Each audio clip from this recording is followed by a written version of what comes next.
The Stoics are not complicated. They are straightforward. They say what they mean. And in today's video, that's what we're gonna do.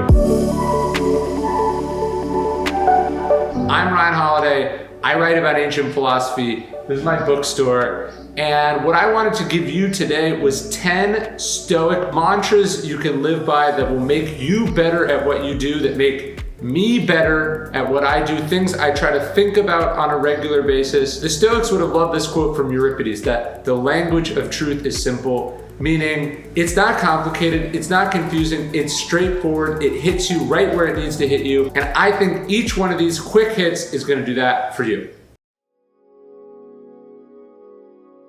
There's two words that come to us from the ancients that I think we should remind ourselves of, repeat to ourselves in any and every situation we're in. You win the lottery, you strike it rich, you get recognized, you get an award, you say to yourself, Memento Mori, remember you will die. You go through shit, you go through trouble. Someone cheats on you, someone betrays you, someone lies to you, someone steals from you. Someone gets what you earned, someone gets promoted over you. You say to yourself, Memento Mori, remember that I will die. You could leave life right now, Marcus Aurelius said. Let that determine what you do and say and think. You get in a fight with your girlfriend or your boyfriend, your parents say something mean or let you down, your neighbor pisses you off, you break your leg, you blow out your knee, you fall out of love with someone, you're stressed out by work, your kids are sick. You say to yourself, Memento Mori, life is short, I'm going to die. Sometimes when I need a pick-me-up, I think of one that Marcus Aurelius wrote to himself in Meditations. He said, of course you can do it.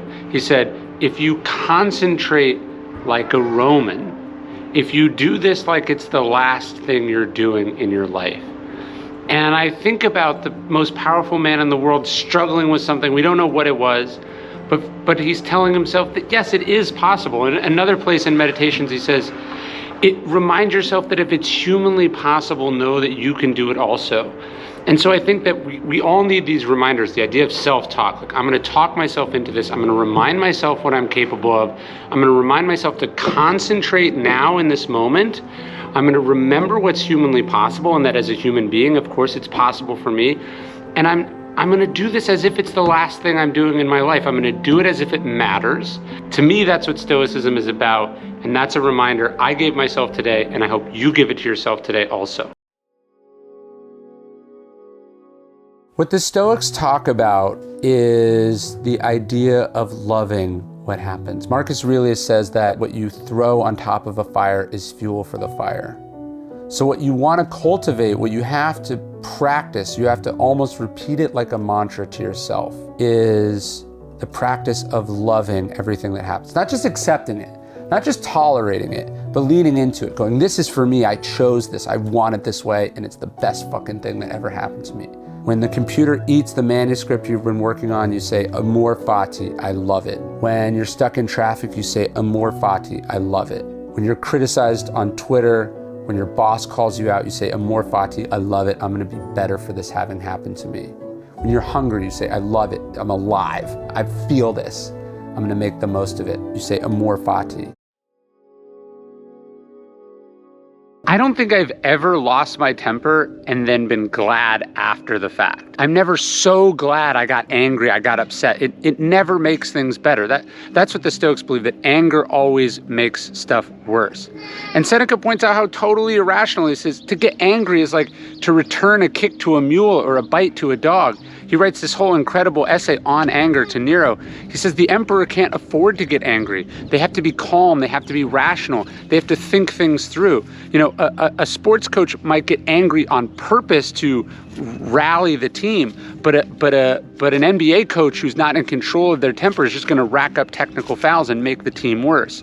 So we control our tempers. It's not that we don't feel the anger. It's there. We know it's there, but we don't act on it. We try not to act on it because it always makes things worse. We regret it afterwards. And the fact that we have that hangover is a really important sign that it's not an emotion or impulse that we want to give into.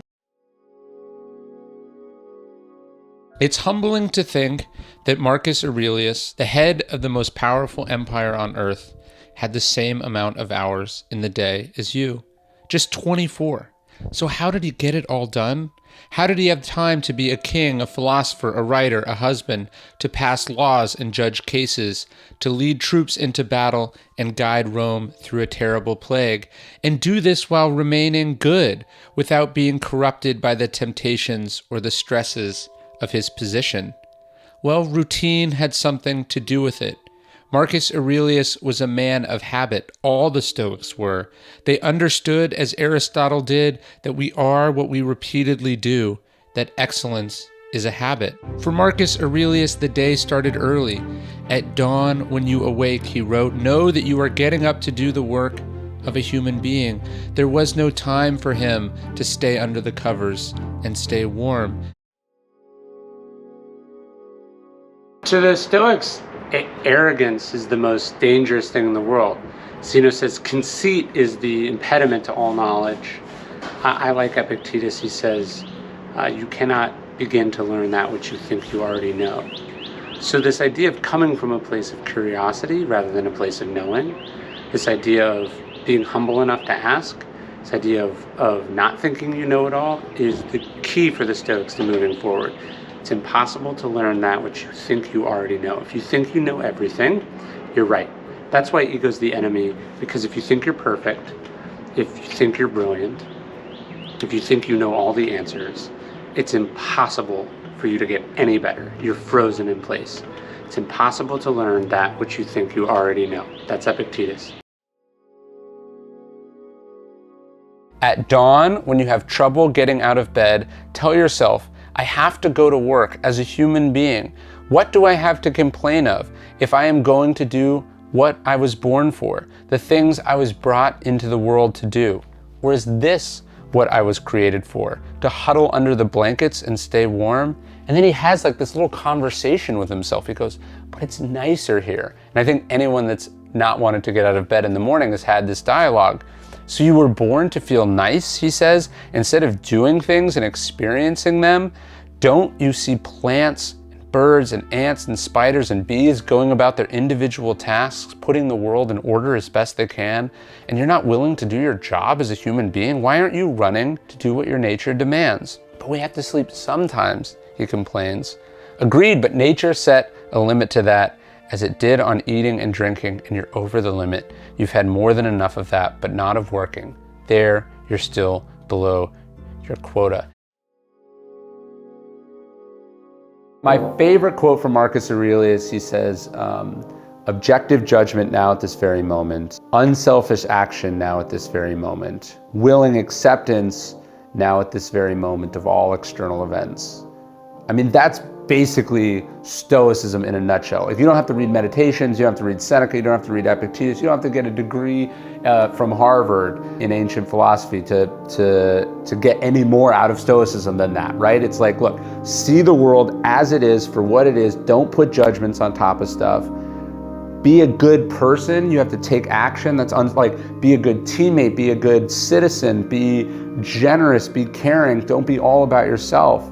And then willing acceptance. I know people, that sounds like resignation, but what it's really about is like, instead of complaining about how things are, instead of feeling persecuted, instead of feeling like shit is unfair, or instead of feeling like you can go back and change the past, which you can't, accept it and then move forward. Marcus Aurelius has a great passage. He says, it can only ruin your life if it ruins your character. Otherwise, it cannot harm you inside and out. And that's a theme you see Marcus talk about over and over again. He basically goes like, look, does this prevent me from acting with the virtues or with the character that I hold to be important? Basically, does this stop me from acting with wisdom, justice, temperance, or courage?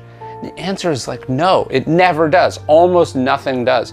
And in fact, most of the bad stuff that happens to us, getting fired, running out of money, being humiliated, being rejected, most of the stuff that happens is actually only an opportunity for those virtues, right? There is no situation that ruins our character, because our character, the Stoics would say, is something that only we possess. It's inside us. We can decide to abandon our character. We can abandon our principles. We can choose not to act with virtue, temperance, justice, and courage. And in that case, we are harmed. Marcus Aurelius, he says to himself, you could be good today, but instead you choose tomorrow. Basically, we're always pushing off into the future. Epictetus, he says to himself, how much longer are you going to wait to demand the best of and for yourself? And then Seneca, I think most poignantly, he says, fools all have one thing in common. They are always putting off living. And so what we take from all this, these three wise but very different Stoics, is that idea of carpe diem. Seize the day. Take advantage of what's in front of you. Don't wait to forgive someone or to make up or to tell them how you really feel about them. Do it now. Don't live wrongly. Don't live unhappily. Don't show up every day for a job you don't like because you hope that one day it will turn into a job you like. We have no idea how long we're here for. That's what that exercise of Memento Mori is reminding us. You know, Marcus Aurelius talks about, he says, do everything as if you were a dying man, because the truth is we all are dying. We're given a fatal diagnosis at birth. Hey, it's Ryan Holiday. Thank you so much for watching our videos. Every day I send out an email inspired by the best Stoic wisdom, Marcus Aurelius, Seneca, Epictetus, all designed to help you live a better life. That's what I'm trying to do. The email takes 5 minutes to read. Over 300,000 people get it. That's the largest community of Stoics ever in the history of the world. I'd love to have you check it out. Totally free. Unsubscribe whenever you want, but I think you'll like it. Sign up at dailystoic.com/email.